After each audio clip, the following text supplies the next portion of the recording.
Hear the whispers from within, balance to restore, ailings to relieve. Feel the nature keeping us, nature healing us, flowers, leaves, and roots within. Hear the mind calming you, soothing you, love and kindness inside out. Let the herbs from middle world heal. Welcome wellness, welcome wellness. It's revealed herbs, middle world herbs. Hello and welcome to the Middle World Herbs Natural Wellbeing Series, where we talk about restoring and maintaining your health in safe and natural ways while incorporating both the physical and the emotional sides of healing. We go live twice a week on Wednesdays and Thursdays at 4 p.m. Pacific Standard Time, and each week we talk about different aspects of health.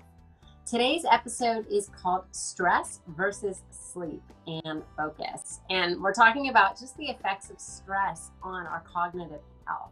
So we will be talking with an expert about mental acuity and human memory, focus, and also stay tuned to learn secrets to some top cognitive performance, ways to fall asleep easier and stay asleep overnight.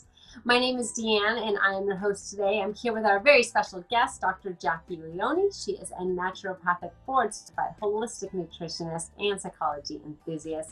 So Dr. Jacquie, welcome. Great to see you. Thank you for joining us today. We are always so happy to have you here. So if you wouldn't mind, just briefly introduce yourself and share a little bit about your journey into naturopathic medicine. Yes, of course. It's my highlight of my week. Naturopathic medicine, in terms of how it relates to today, it was funny when I was thinking of what I could share. It did not fall in line with the benefits of what we're going to talk about. It actually did the opposite. It made me remember the 16 and 18-hour days in medical school, 7 days a week for 4 years straight, and just recognizing sleep deprivation. And all the parents who were in the program with me did say that it was akin to, having children, and just the effects of sleep deprivation are real. So what we're going to talk about today is very real. If you're a parent, if you've been through any sort of rigorous program before that was just really high demand, stressful or demanding job, chronic illness, anything that has prevented you from getting long-term quality sleep, today is definitely for you. So we will learn a lot. I think just going through medical school, it's hard because you're learning all of these great techniques to help with sleep deprivation, but you're just breaking even because you literally cannot output as much as you need to. There's just not enough hours in a day. So as you know, I always talk about, if you're going to fill up the toxic cup, you have to do stuff to kind of balance it out and detox. Or every time you take a step toward disease, take a step further toward health. And that was really the game. The whole 4 years was just, every break week, you literally are sleeping the entire week if you can help it. So, talking about the topic, or making me think about it, and naturopathic medicine and school in general, I'm just glad I know what I know so I can help myself and everyone here. So if anyone has any questions, please don't hesitate to ask in the chat. I would love to help. I hold this topic, just like many other topics, very dear to my heart. So, Dan, I'm sure you can speak to it. I mean, what's it like to have kids? Sleep deprivation is real, huh? Crazy. I know. I was thinking also back to college. I didn't go to med school, but I certainly remember doing those all-nighters studying for tests. And then on a normal Saturday night, we would literally take a nap at 9 p.m., wake up at 10, and then go to a party. It was like you just got sleep where you could. I mean, how crazy of a lifestyle. And then fast forward many years with 2 kids. Yeah, newborn stage is crazy. You're a zombie. Your body just goes, but you are on so little sleep. And, you're up every 3 hours. That's how your baby survives. They need to eat. You change their diapers. I don't know how single moms do it. Gosh, it's insane. I don't know how any people moms do it. Are you kidding me?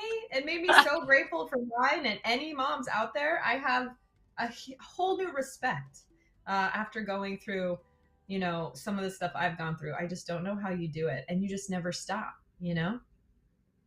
Yeah, it never ends, but you eventually get to sleep. Eventually, most kids will sleep through the night, or at least give you a big stretch. So you get to Which is regain great. that sleep. But yeah, I'm super excited about this topic too. All right, well, I have two supplements to introduce for our show today. We have our sleep support, and then we also have our cognitive support. So cognitive support has like focus, mental alertness, feeling calm and balanced. That's what you're going to get out of that one. And then the sleep support, that's when you want to just like shut down your racing mind and thoughts and just peacefully drift off to rejuvenating sleep. So, Dr. Jacquie, before we talk about supporting our body's response to stress, can you tell me more about what happens in our bodies when we experience acute stress? Yes, of course. So we have a really cool system in our body, in our nervous system, right? We kind of all know about the brain and the spinal cord. And then from there, we have nerves that go out to our organs, our hands, our feet, outward from there. But so we're kind of familiar with that, but there's a very specific part of our nervous system called the HPA axis. It's your hypothalamic, pituitary, and then down into your adrenals, and they all connect very quickly. That's how we can respond so quickly to stressors. Like if somebody goes to veer into us on the highway and we can react so quickly, it is a hardwired response. And so what's happening in our stress response is we get a trigger or a stimuli and then our body reacts, and it almost instantly happens, within fractions of a second. Our body is flooded with adrenaline. Anybody who has adrenaline coursed through their body knows you don't feel hunger cues, you don't feel pain. If you've ever been in a fight or injured or trauma, sports injury, oftentimes the pain doesn't set in until hours later, and that's the adrenaline's job, is to get you to survive. Even if you're injured, you can run on a swollen ankle, for example. You can still somewhat breathe with a broken rib. So these are all they're basically hardwired in our body. They're innate processes that are there to protect us from that trigger or stimuli. And so our heart beats faster. Our blood goes away from our organs and into our hands, feet, and eyes, so we can detect better light. We can make better calls. We can stand and fight, or we can run away. The fight or flight response is what it's known as. And acute versus chronic, which we've talked about before, it's just duration. So acute is usually momentarily, a day, 2 days, a few days, weeks. But when it crosses over to chronic is weeks and months at a time. And acute stress is our body usually can come back from that, right? If we pull off on the side of the road after almost getting into an accident and kind of breathe, and maybe cry, like I would probably cry or shake, that is helping the body process that adrenaline. Now, really quickly, outside of acute stress, I think it's important to talk about two things. The difference between what's called distress and eustress. Okay, and acute stress is both. Distress is bad stress. It's how we interpret stress, and it's degrading to our health, right? It is getting getting into an argument, almost getting into a car accident, some sort of injury. Where eustress is a type of acute stress that is very positive. It is meeting a physical goal in a workout. It is getting a challenging assignment that we know that we can accomplish in life. It's learning a new skill or task and feeling fulfilled, motivated, and inspired by it. It can be intimacy with a partner. It can be learning to tie your shoes. So you're kind of stressed out. I have to do this. I want to learn this. I want to engage in this. I want to push myself. But the reward is worth it, is worth that discomfort. And so that's the difference between distress and eustress. And so when we're talking about stress today, we're going to focus more on the distress. So when I say acute stress and how it can be problematic and how it can be difficult to bounce back from, it's usually the distress. So our nervous system is going through the same physical thing, but it's our mind's perception of that physical thing, right? So excitement and anxiety, right? Fear versus excitement to do something. They kind of ride a very thin line. And so I kind of wanted to differentiate between that.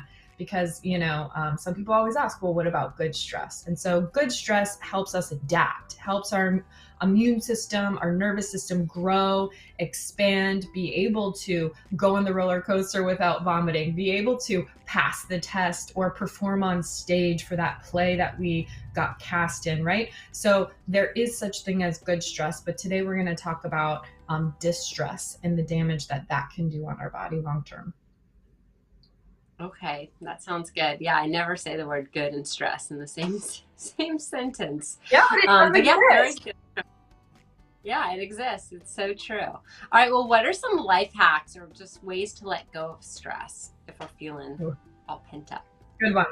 We kind of talked about it a little last week, just kind of nature, shaking, dancing, moving your body, exercise. Why movement is so helpful, because our body's burning that adrenaline. As we sweat, we're moving the cortisol, which is a stress hormone that is released in equal amounts to adrenaline. And so our body, if we don't move it, we don't express it, it doesn't come through our pores, process through our liver, and get, urinated or defecated out, it sticks around in our tissue. So we want to make sure, first and foremost, we're physically allowing the movement of those chemicals, those catecholamines, through the body. From there, very supportive things, eating well. If you're eating high sugar, processed sugar, lots of alcohol, where your body's kind of left guessing ups and downs, it's going to add to the stress response. If we're not having enough proteins, we're not going to make right neurotransmitters. So we'll be sad and then scared and then irritable, and that doesn't help stress. Obviously, we're going to talk about sleep today. So you want to make sure you get high quality restorative sleep. Social support is important, making sure you have someone to talk to about your stress, making sure your friends and family that are supportive, and that we have relationships that help relieve stress versus add to stress. I don't know about you, but I have a couple of, relationships that I love them. They're my family, long-term friends, but sometimes it can, I get anticipatory anxiety if I don't have the energy to really bring to the table in that dynamic, because it can be kind of taxing. So we want to make sure that when we're around friends and family, that it's the good, stress if it is stressful, or it's a nice, good outlet. It's comforting, it's grounding. And then last but not least, having a creative outlet, doing some sort of fun hobby, something that's going to make us laugh or experience joyful emotions, because that releases things like endorphins, and those combat pain and stress and inflammation, all of the things that can be produced from high levels of distress. So those are just kind of a quick, easy handful, short list of things that we can do to help. And then supportive substances, of course, herbs, supplements, drinking water, not having caffeine too late, not drinking too much alcohol, all of that stuff is also going to help as well. Yeah, those are really good tips. I definitely, just like you, I try to limit my exposure to people that are negative, including family members, high anxiety, all those things. It's like not good for me to be around it. So yeah, that's what I've learned to do. Boundaries. That was on the list too. I didn't want to get too far down that path, but learning how to say no thank you, that's a really important skill too. That's going to help diminish stress. Totally. All right. So what does chronic stress do to our body? So it's anything that's chronic, that's months, years, right? Think of anything that is happening chronically that's not beneficial, at least, is gonna just degrade over time. And so long-term stress, if our body's not processing the cortisol and adrenaline just on a neurochemical level, and we're constantly in fight or flight, we have no blood in our digestive organs. And in our digestive tract is where our immune system lives. So we're not absorbing nutrition. We're not having regular elimination. Our immune system is not working well. So we get sick more often. All of the organs necessary to clear out inflammation aren't working because they're focusing on keeping us surviving, right? We're in survival mode. We're not in thrive mode. And survival mode is when the whole nervous system is constantly on high alert all the time. So sleeping is difficult and we don't heal. We don't subconsciously process a lot of things that happen through the day, mentally and emotionally. We don't have a chance to dream out potential problem solving, which is what dreams usually represent, right? We're just not doing the things that fill us up or get us closer to the health on that paradigm. We're slowly getting closer to that disease process, the more chronic stress that we take on. So it's really important to create that balance, because chronic stress can lead to heart disease, diabetes, obesity, eating disorders, mental health disorders, depression, anxiety. It can trigger and exacerbate things like PTSD and ADD. It's really all the way around very degrading, because our nervous system innervates everything. Our muscles wouldn't know how to move. I wouldn't be able to talk or use, our eyes to engage. If nothing would work if we didn't have our nervous system functioning. And chronic stress, unfortunately, kind of hijacks that nervous system and just makes us sick over time and kind of shaves life off, to be honest with you. Those who have chronic stress or severe PTSD or don't get enough sleep and insomnia live on average 5 to 8 years less or shorter than people who have dealt with that, addressed it, and have those coping skills in place to help support their health. All because of chronic stress that was never addressed. Wow. Yes. Stress it's so important. I think when people just think like, oh, I can just no, it's like, it's really impacting you, you, especially people that have it chronically. All right. So for everyone that is watching and following, if you guys have any questions for Dr. Jacquie, throw them in the chat. If you haven't followed us yet, hit that follow button. Thank you for the 2 people who just started following us. That's awesome. And Dr. Jacquie, so stress and anxiety, they're often like interchangeably used, but are they one and the same thing or 2 different things? So they are very different. And the difference is stress is directly related to a trigger. I almost got run off the road. My partner and I are arguing. I didn't get sleep last night. I have too many things to do and not enough time to do it, right? Those are all directly correlated to a trigger event. Anxiety is when we have a very similar neurological response with 0 trigger. We can be brushing our teeth, having nothing on the agenda that day, Sunday morning, we slept in, for all intents and purposes, we should be relaxed. But all of a sudden, just standing there, washing our face, brushing our teeth, doing something very benign, and we are flooded with worry and dread, unexplainably, no trigger event whatsoever. So anxiety is very different than stress because of that lack of trigger, right? So even when the concern has passed, we have addressed it, we have healed, or the absence of a trigger or stressor, if that worry and that agitation and dread is still there, that's anxiety. And anxiety, again, can be a consequence, of chronic or long-term stress for sure. So they are related, very highly related, but stress is not anxiety. Anxiety is significantly worse than stress itself. We can bounce back from stress, and anxiety just kind of exists whether there's a stressor there or not. Okay, good. Thank you for that clarification. All right, well, among many physical symptoms of stress, Dr. Jacquie, you mentioned sleep problems, and I have with me this amazing formula. This is called Sleep Support, and I want to share it with you guys. So if you need support for occasional sleep troubles, give it a try. Check it out. It's 20% off during our lives. So you get to have that bonus, and it comes with a 60-day return policy, 60 days. And sleep is just such a fascinating topic. So let's do a round of true or false about sleep. So if you guys want to play along, just answer in the chat, true or false. All right, let's go, Dr. Jacquie. Number 1, if your eyes are moving behind closed eyelids when you sleep, that means you are dreaming. True or false? All right. What do you think? Eyelids are moving. I think it means you're in REM sleep, but I don't know if it means you're dreaming. So I'm going to go false. See if anyone else has any answers. It is kind of true. I just kind of want to keep, I know we have a ton of questions, but basically dreaming can't happen unless we're in rapid eye movement. So rapid Oh, eye movement is the REM, or a REM sleep. And when our eyes are moving back and forth, when we're sleeping under our eyelids, we're not always dreaming, but that's when dreaming takes place. So the chances are we probably are.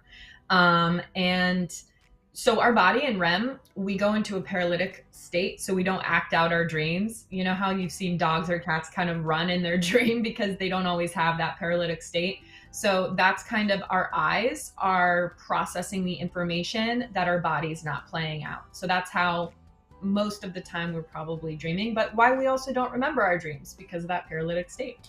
It doesn't form long-term memory. So yeah, kind of most of the okay. time. Number kind of both. All right, number 2. Some people sleep with open eyes. True or false? I'm gonna go true. Yep, it's called lagophthalmos, nocturnal lagophthalmos. About 20% of people have it. And it's not like Wow. sleeping like this, okay? It's sleeping like this, right? It's like you have a sliver of the eye, or the eye is rolled up, and so you can see the bottoms of the white of the eye. So it is relatively common, especially in children, just because our eyes, you know, are so big compared to their skull shape. Our eyes just never grow. Our nose and our ears always grow, but our eyes were born with as big as they're going to get. And so, you know, they tend to have an issue closing their eyes. But yeah, it is a thing. 20% of people happen. Wow. It happens. All right.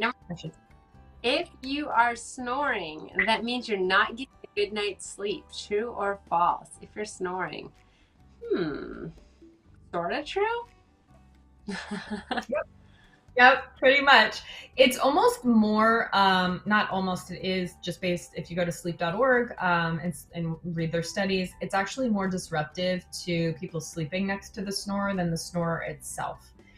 So the person sleeping next to the snorer tends to get about 60% the quality of sleep, depending on the volume and the consistency of the snoring, which you know, again, prevents us from going into deep sleep, REM sleep.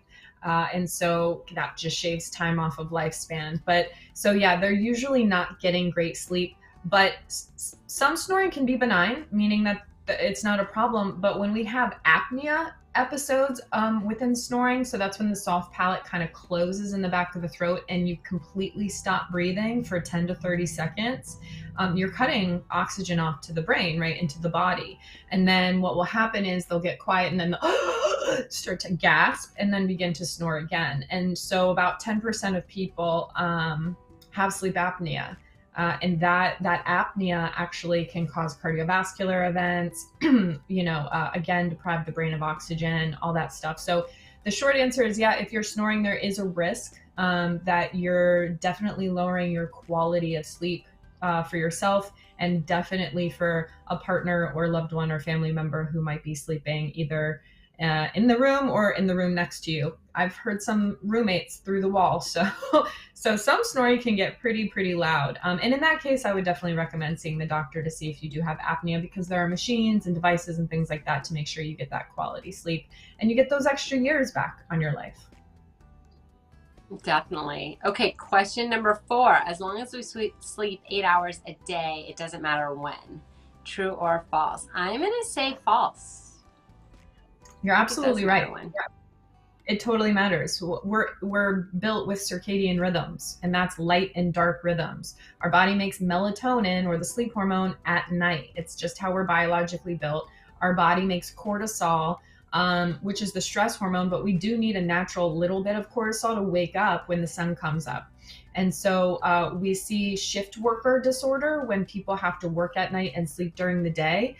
They're more likely to have cardiovascular events like heart attack, stroke, pulmonary embolism, be obese, have depression, have anxiety, just a plethora of health issues if you're not getting your 8 hours at night or as close to during the night as possible.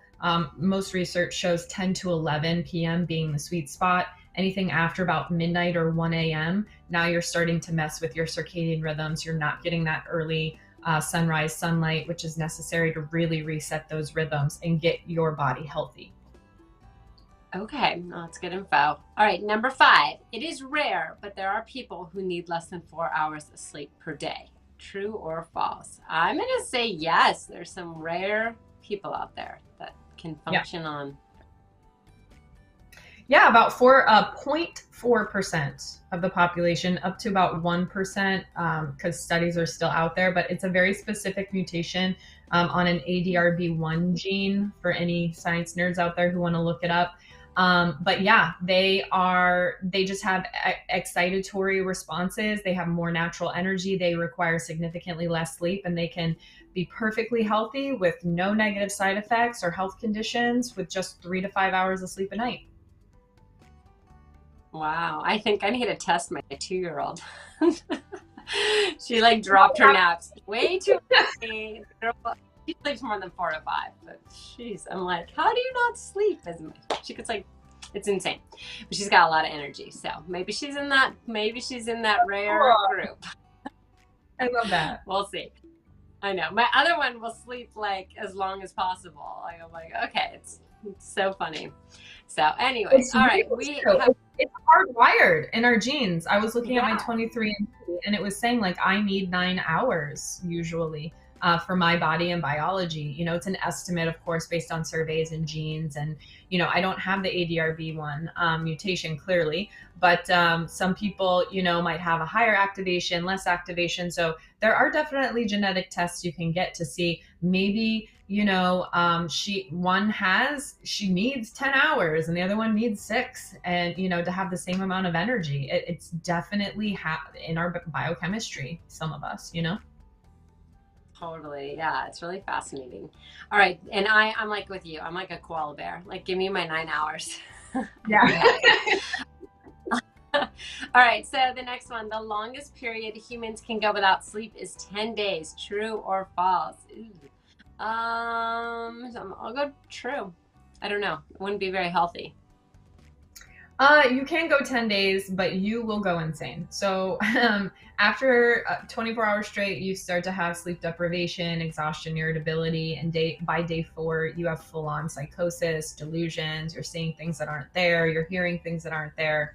But the world record was set in 1963 by a 17-year-old high school student for a science fair who went 11 days without sleep to kind of track sleep deprivation and what it looks like. And yeah, it took him about a year to come back from that level of sleep deprivation in terms of resetting his circadian rhythms, getting his mental emotional health back in check. Yeah, so it was pretty severe. So technically the human body can go that long, but it is highly medically advised not to go that long. How would you even not it seems like your body would just collapse into sleep, like to even force it to stay up.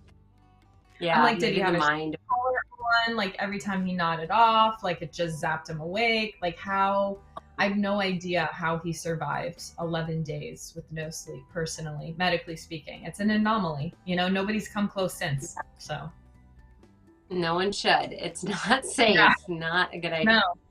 All right. Not a good idea. Next one. Not a good idea. Falling asleep at night should not take you more than 10 to 15 minutes. True or false? So you should be asleep within 10 to 15 minutes. I'll say true. Yeah, most people, the vast majority of people without health conditions, no sleep apnea, no insomnia, no issues, 5 to 20 minutes is kind of the sweet spot. So yeah, the 10 to 15 is safe. Anything in that range is a healthy amount of time to take to fall asleep. Okay, well, thank you everyone for playing along. If you missed anything, you can always watch our replay. All right, Dr. Jacquie, I heard some of the strategies for falling asleep in less than 3 minutes used in the military. What are they? Are they working? Like, how do you fall asleep in less than 3 minutes? Yeah, so practice makes perfect. This is not a technique you try for a couple days and then, it doesn't work. So you have to do it every single night for 6 weeks. It was published in the 2012 book, Relax and Win, Championship Performance, where a Navy SEAL discussed all of the hacks that he learned in the Navy and in the military to basically get around certain things like falling asleep really quickly, rebounding in your physical health, dealing with mental stress and all that stuff. So essentially, It is, you go through, if you've ever done kind of a body relaxation visualization, you start at the top of your head, you go through your body, and you just consciously relax your face, your jaw, your shoulders, your neck, drop your shoulders, your hands, your feet. You just go through your whole body, take a minute or two and focus and intentionally relax it.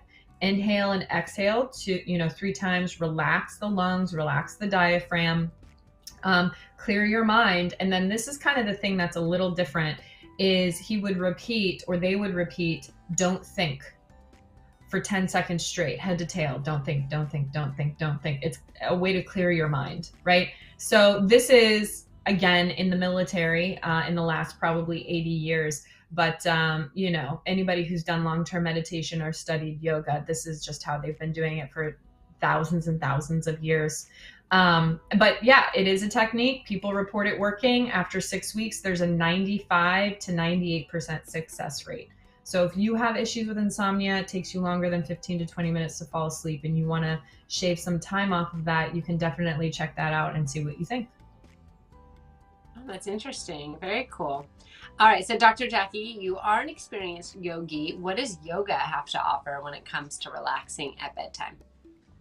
Super similar. I'm going to be honest with you. So there's a technique called Yoga Nidra, which is a very specific kind of guided meditation visualization.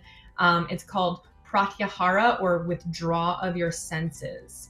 That's technically what we're doing. And so we're taking, instead of being distracted by our hearing, we're coming back into the room, we're closing our eyes so we're not taking in new light or information visually.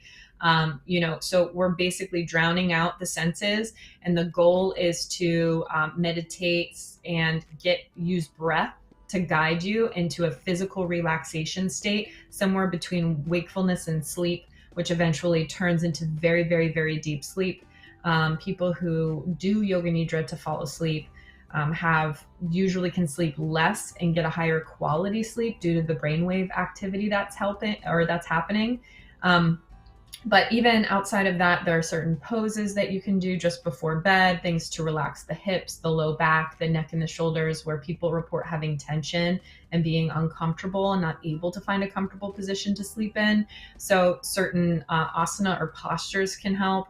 And then that mental, emotional breath work, the Yoga Nidra will definitely help. And the combination for me, when I apply it, which is my problem, is not being as consistent as I would like. But yes, it very, very much helps, and it primes your body. So just a super quick caveat. I know, time, but we want to do what's called sleep hygiene, everyone. It's priming your body, right? We all have a morning routine. We wake up, drink water, make tea or coffee, brush our teeth, wash our face, whatever your routine is. You kind of are on autopilot most of the time, I'm assuming. And it might not happen in the exact same order, but it's the same handful of things to get yourself up and running every morning. But what we fail to do, and that signals to our body, the day has begun. It is time to start thinking, processing, problem solving, being present, showing up. But what we fail to do is do the same thing at night. We're on our phone, we're on our computer, we're running around. Maybe we had a late coffee, and then we just expect our body to shut down. So just like we have an AM routine, we need to have a PM routine. It's known as sleep hygiene. It's priming. Turn the lights off an hour or two before bed, or very dim light. Get that melatonin produced. Do some light stretching. Take a hot bath. Have a tea, drink some water, do things that prime your body, that signal to your subconscious and to your nervous system that it's time to sleep, right? So priming is important, whether you're doing it the military way, the yogi way, or your own unique way. Definitely practicing sleep hygiene will make sure you get high quality sleep. I love that. Okay, sweet. Well, let's take a look at our sleep support formula. So this one has 200 milligrams of magnesium citrate in it, and I want to highlight that because magnesium citrate is the kind of magnesium you want to see in your supplement. It's one of the best absorbed types of magnesium.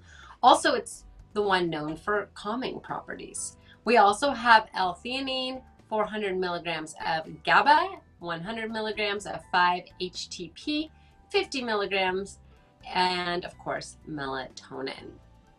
So those are some of the formula aspects of our sleep support. Additionally, There is an extract from the seeds of mucuna and philodendron. Let's try that again. Philodendron? Yeah, there we go. That root powder. So you're going to get 60 capsules per bottle, and you can get 20% off during our live. So grab your bottle right now. It's only $16.39, so it's already on sale too. All right, so Dr. Jacquie, let's demystify some of these ingredients. What are they? Where are they extracted from? Take it away. That's awesome. Yeah.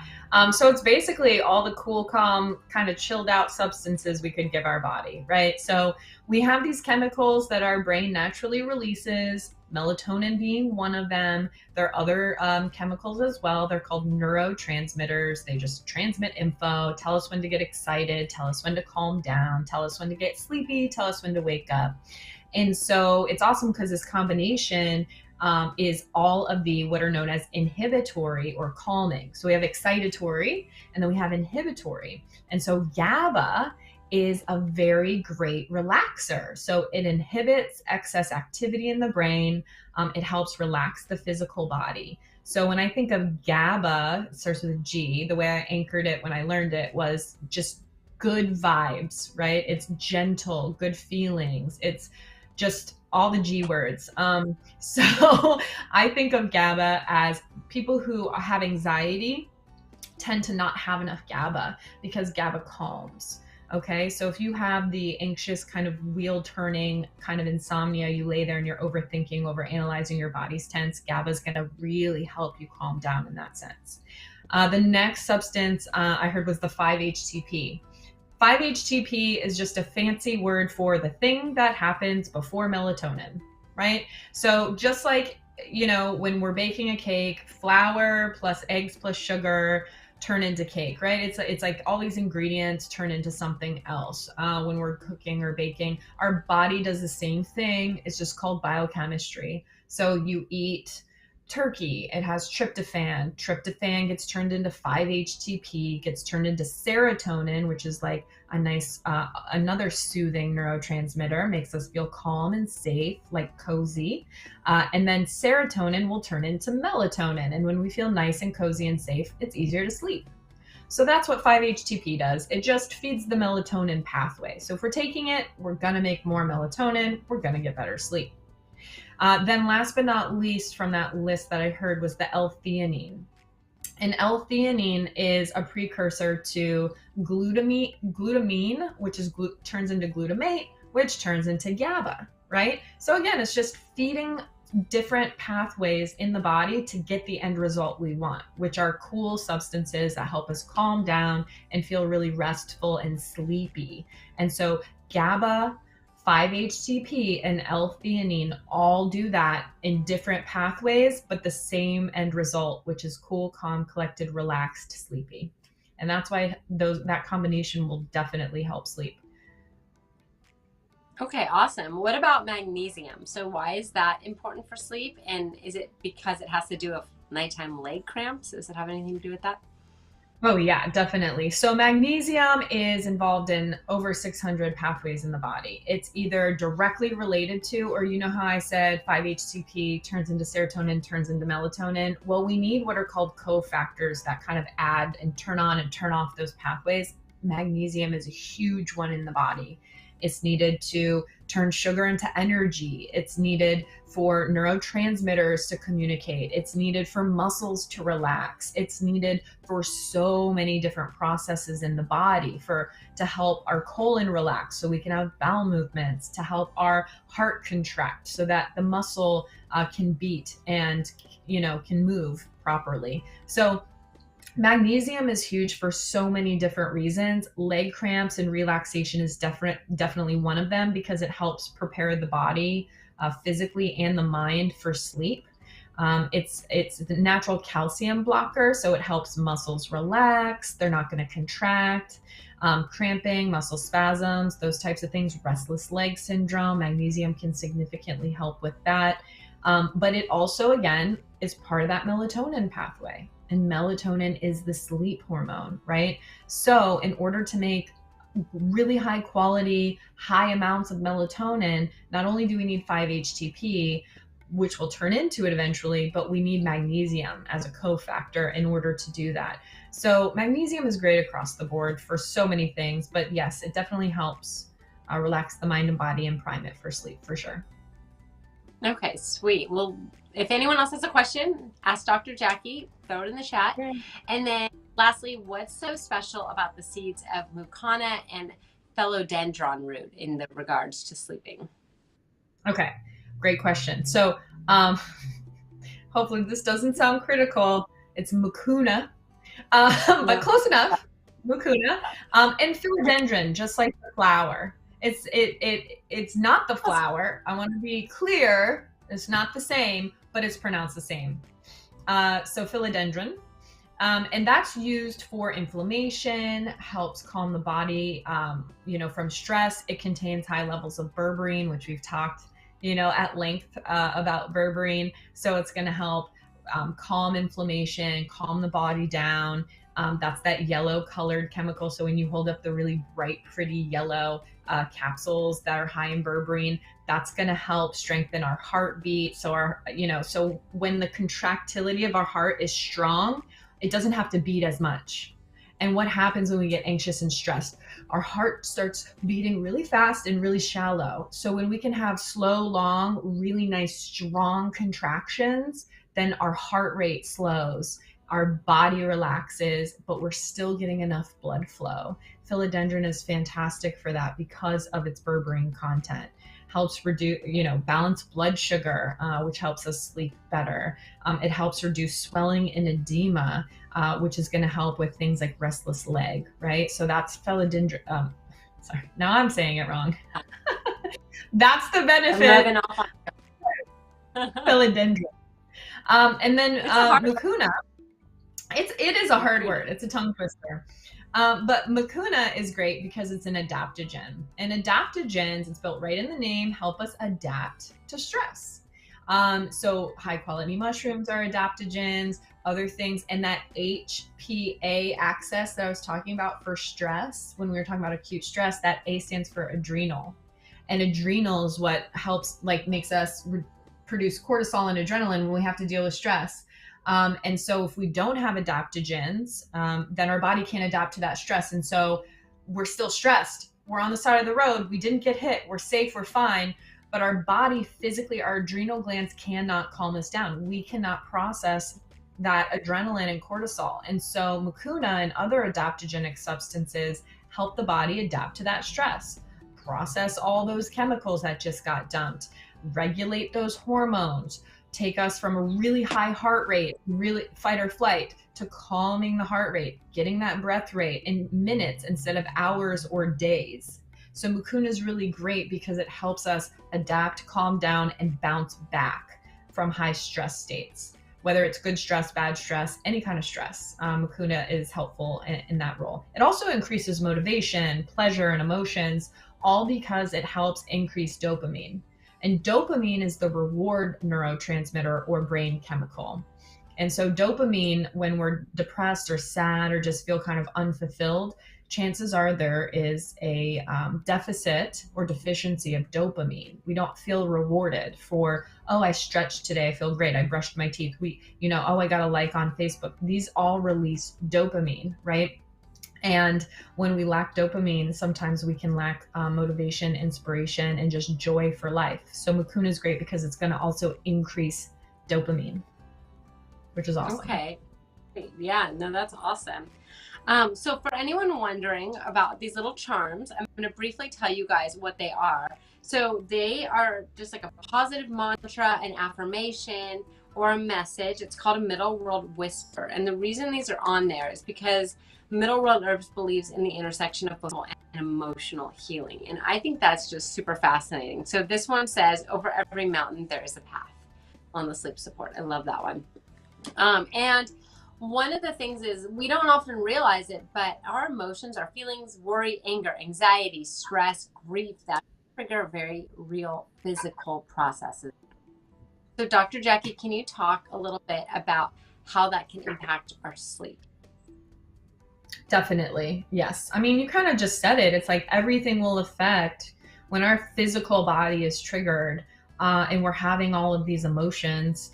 Again, whether it is an external trigger or it could be an internal trigger, meaning we're thinking about something that was really stressful or painful, or that we're afraid of, for example, having that difficult conversation or confrontational boundary setting, having to admit that we were wrong or missed a deadline, that thing that happened 12 years ago that once in a while you're just doing dishes and it pops into your head and you kind of gross yourself out. I mean, I don't know if you can relate to that, but I know I can.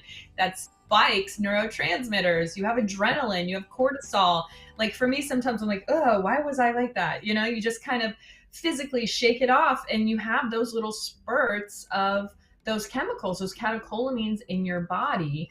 And so whether, again, it's external or internal, whatever the trigger is, you have an emotion, your neurotransmitters release because of that perception of that emotion. So when your brain chemicals and your hormones release, your physical body has the experience all over again. And then your mind attaches a meaning to it. Like, see, I knew you were a failure. See, I knew you were awkward and shouldn't have said that at that party that one time. And so, now we're reinstilling belief systems about ourselves, when in reality, it was just an experience. It wasn't good or bad. We adhered the value to it. And because we replay the value, right, that's going to continue the stress response, the stress loop.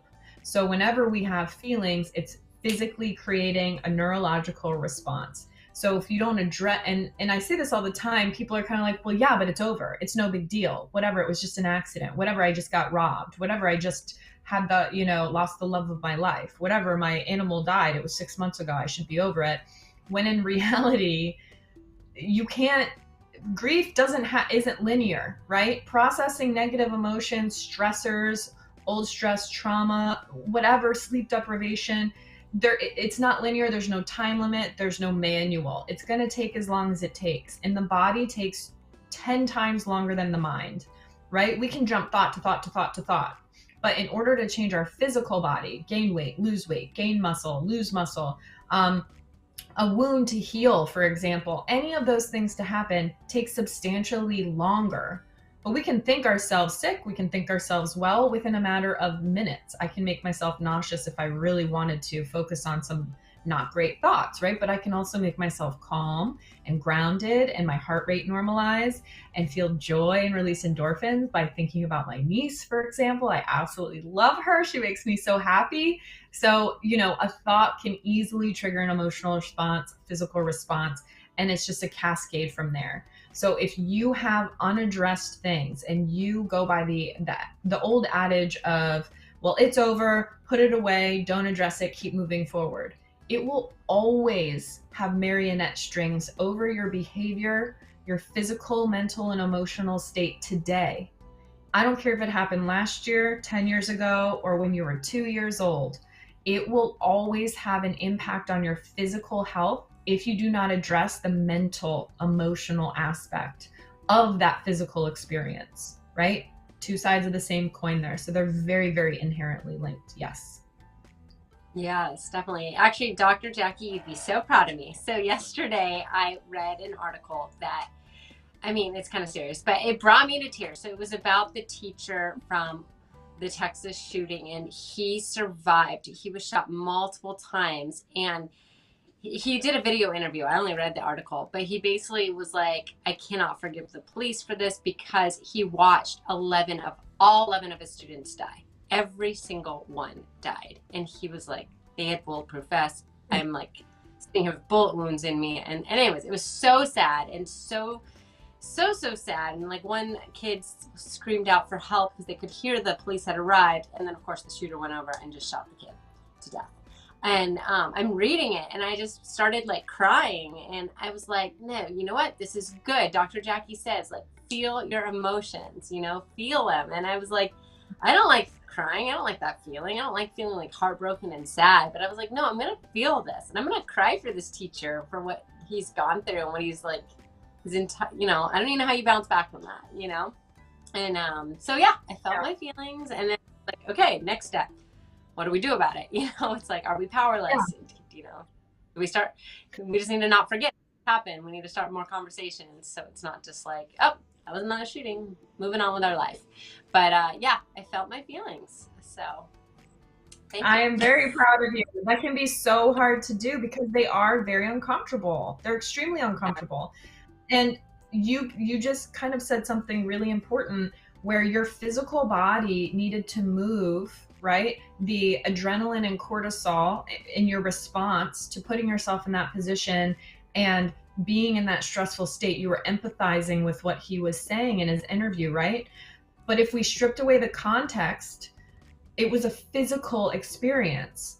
But the reason why you felt physically painful was because you adhered an emotional meaning.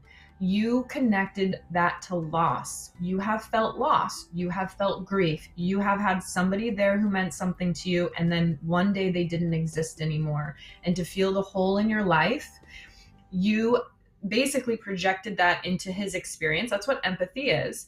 So not only were you allowing your physical body to release in the form of tears, the adrenaline, but we were adhering that emotional belief of pain due to crying. Like, it was both. So you were probably allowing previous grief to come up and out through the surface in addition to feeling empathy for him and his experience. So you were creating a connection to another person via loss. You were allowing previous DN who maybe had untapped, unprocessed grief to let it out. And you were physically allowing your body to process catecholamines that, had you put a pin in it or fought it back and suppressed it, you may have gotten a neck ache that next day, or a stomach ache the next day, or a headache the next day. So you were doing multiple things all at once, reading that article and letting yourself weep. That's so powerful to me. That's so incredibly powerful to me. Yeah. Beautiful. True. Thank you. Yeah. Well, and I think I really related also to him just saying, I will never forgive, because I think that was something where I was like, I just didn't blame him, you know? And I was like, I'd be in the same boat, like the same, even though forgiveness is, yeah, just don't know, you know? So yeah, that's for sure. So yeah, things we learn on the show that have helped. All right, let's transition from that to, let's see, we're talking about this perfect transition. We're talking from sleep to focus. So getting our concentration and everything. So another supplement that I have is our cognitive support. And this one includes 5 milligrams of alpha GPC, 120 milligrams of a leaf extract from a small plant with beautiful white flowers called Bacopa monnieri, and it has herbal extracts from ginkgo biloba and St. John's wort and a couple more in there. So Dr. Jacquie will tell us more about the plants and their properties for mental acuity support in a moment. Each bottle contains 60 veggie capsules. You're going to take one of these a day, and right now we have this one. It's not up right now, but we'll click it on. But you're going to get 20% off. So 20% off of this one as well. All right, let's spend a little bit of time talking about alpha GPC. So Dr. Jacquie, where does all the excitement for alpha GPC come from? I love it. So alpha GPC is relatively new in the world of studying stimulants, natural stimulants. It kind of mimics caffeine, to give you an idea.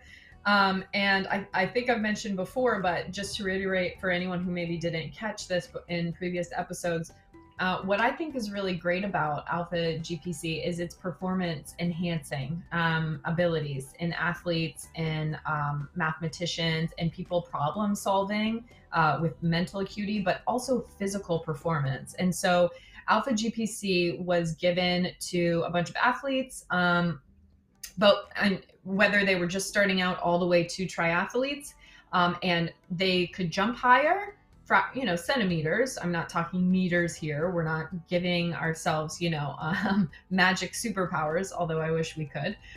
But, you are edging out when you're trying to, at that high level of performance for athletes, get those extra centimeters means a world record, means a gold medal, all the way down to a new athlete who can go up 3 pounds in weight or 5 pounds in weight next time, right? They're getting that increased strength. They're alleviating things like osteopenia and osteoporosis. Those small wins are really important and can make a big change over time. So they performed significantly better. And then with mental tasks, problem solving, logic puzzles, basic and complex math, people were able to do it seconds faster, whether it was 2 or 3 seconds or 20 or 30 seconds faster. So basically what it's doing is it's increasing blood flow to the brain. It's helping increase dopamine. It's helping release acetylcholine. And acetylcholine is, again, we're talking about brain chemicals all episode.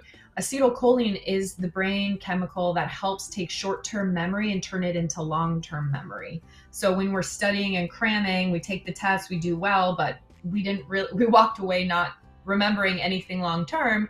The acetylcholine wasn't being produced at sufficient rates. So alpha GPC has been shown to increase all of the neurochemicals necessary to create that long-term memory and increase those performance enhancing both mentally and physically, which I think is really, really promising. I mean, it's been published in peer-reviewed journals like Nutrients, American Nutrients, the Journal of Nutrition, Psychology Today. All of these are really prolific journals have been studying it. So it is exciting. That's super exciting. Well, we only have a few more minutes. But I will say, even in some countries in Europe, they prescribe it as medication. So we do. Super cool. We do. Since we only have a couple minutes to wrap up, let's just do a big overview. What are the top 3 takeaways you want people to leave with about stress and sleep and just managing it all? I think highlight, I know we didn't have time to cover in detail, but Bacopa, St. John's wort, all of those herbs that work with the alpha GPC, I really just want to kind of hit home too. There are substances that exist in nature, everyone, that do help support our body's natural processes or biochemistry, right? So there are things that degrade it, that bring it down, like unprocessed stress, not healthy coping mechanisms, instant gratifiers and distractors, alcohol, drugs, sex, gambling, all of those things, lack of sleep. So if you know that you have a challenge with one of or more of those things, please don't hesitate to reach out to get help. There are substances that exist, like these herbs, like these neurotransmitters, like these hormones, and things that help feed those pathways. There are professionals out there that you can talk to if you don't have your own support system. You're worth a happy, healthy habit as an outlet. Move your body. You may not feel worthy. I've been there myself, but you definitely are worthy. The people who love you want to see you well rested, de-stressed, happy and healthy, and you are worth it. So I say this a lot, but out with the old, out with the bad, the things that degrade us, and in with the new, supportive, kind, compassionate, whether it's a thought process, a substance, a therapy, you're worth it. So just remove the bad, add the good, and don't be afraid to ask for help. You're not alone. You feel like you're alone, but you're not alone. So please, please, please don't hesitate to reach out to someone who can help you. That is a really good way to end and wrap up. And just so you guys know, tomorrow we're back live, same time, and we're going to continue talking about mood, stress, and cognitive health. So we're going to keep the conversation going. We're also going to talk about our mushroom supplement, which is going to be really exciting too. So that's all. Love the mushrooms. Yay for mushrooms. All right. Well, Dr. Jacquie, thank you so much for joining. Everyone, bring your questions tomorrow. Have a fabulous rest of your evening, and we'll see you guys next time. Thanks, everyone. Hear the whispers from within, balance to restore, ailings to relieve. Feel the nature keeping us, nature healing us, flowers, leaves, and roots within.